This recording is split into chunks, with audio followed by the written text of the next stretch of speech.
In this video, I'm going to show you how to use Lighthouse on Axiom. So the first thing you'll need is an Axiom Pro account. There's a link down below in the description as well as in the pinned comment. And if you sign up using my link, you'll get a 10% discount on all trading fees forever. So make sure you check that out. You will not regret it. Axiom is one of the best platforms for trading meme coins.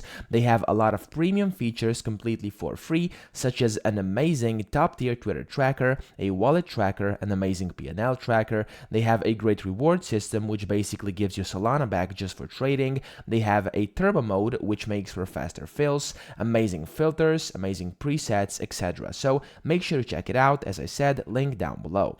Now over here, to actually use the Lighthouse on Axiom, this is the newest update, so you have to go down here at the very bottom, at this very bottom row, and then here it's this icon, and when you click on it, or you can just of course hover over it, you will see that a market lighthouse will open up. Now this is a lighthouse over here. You can basically check how markets are doing, okay? So you can do either a 24-hour, let me get this back, there we go, a 6-hour, a 1-hour, or a 5-minute market lighthouse. And of course, you can leave it at market so you can see markets, or you can just go here and filter through top launchpads, which will be Pump V1, and then you can click on that and you will see the Pump Lighthouse. You can go to Believe, and then you can of course see that, or you can go to Bonk over here, and you can see that as well. You can see everything, the total trades, traders, you can see the 24-hour volume, or of course 6, 1, or 5 minutes, and then you can see the token stats, the created ones, the migrations, etc. And you can also see